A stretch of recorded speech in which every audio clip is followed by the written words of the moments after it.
Concorde Aircraft Battery Video Training Series, Storage and Installation Preparation. Welcome back to Concorde's Aircraft Battery Maintenance Training Video Series. I am Walter Heine, the Director of Sales with Concorde Battery Corporation. In this video, our Vice President of Advanced Battery Technology, Dr. Dave Voudoutakis, will be taking us through important instructions for storing batteries and preparing them for installation. Hello, Walter. Thanks very much. You're welcome, Dave.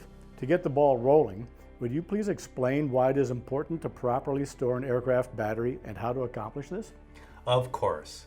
Proper storage of an aircraft battery is important because it directly impacts the battery's performance capability as well as its total service life.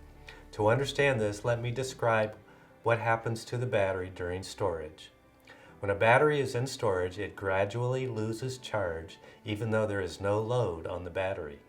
This process is known as self-discharge and is illustrated in the chart shown on the screen. The capacity retention ratio, or state of charge, decays with time, and the rate of decay is strongly affected by the storage temperature. The higher the temperature, the faster the battery loses its charge.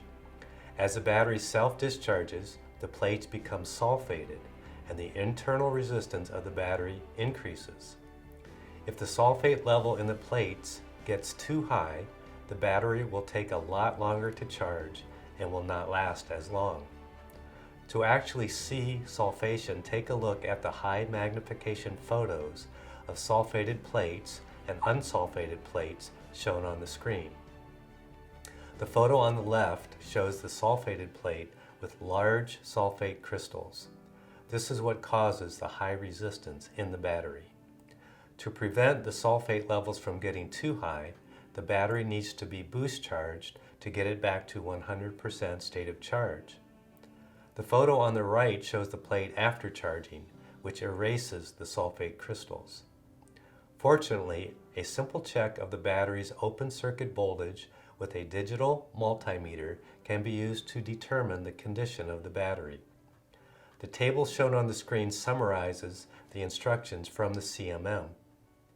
A fully charged battery will have an OCV of about 13 volts for a 12-volt battery and about 26 volts for a 24-volt battery.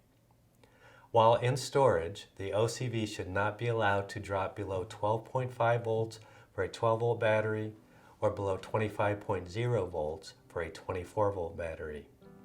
The OCV should be checked every 2 to 4 months depending on the storage temperature. If the OCV is getting close to these values, the battery should be boost charged with a constant potential charger. Note that if the OCV is allowed to drop below the minimum, a capacity test will be necessary before it can be installed in an aircraft.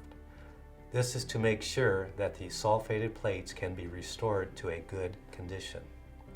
So obviously, it is best to not let the OCV drop below the minimum. The worst thing that you can do is to put the battery on a shelf indefinitely and ignore the battery's state of charge. Eventually, the battery can become so sulfated that it will not recover and will have to be scrapped. Another thing that is covered in the CMM is the storage temperature. Ideally, the storage temperature should be below 68 degrees F or 20 degrees C. Referring back to the capacity retention chart, you can see why cooler temperatures are preferred. At 20 degrees C, it takes about 15 months to reach 50% state of charge. At 30 degrees C, it only takes 9 months to reach 50% state of charge. And at 10 degrees C, it takes well over 18 months to reach 50% state of charge.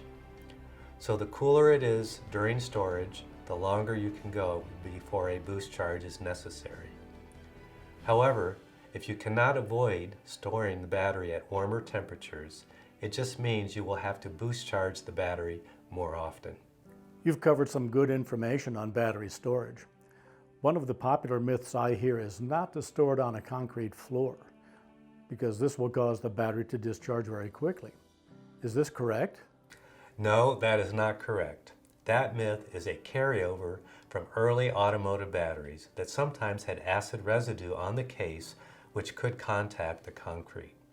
This would cause a rapid self-discharge of the battery. Today's lead-acid batteries do not have this issue. The only factor that affects the rate at which a battery self-discharges is the ambient temperature. Cooler is always better. Very good. I think you have covered all the essentials of battery storage. Now let's move on and talk about getting a battery ready for installation. Sure thing. I think the easiest way to cover this topic is by referring to the flowchart shown on the screen. First, we want to do a visual inspection to check the overall physical condition of the battery to make sure there are no obvious signs of damage. If you see any damage, don't install the battery because it may not be airworthy and it's not worth the risk.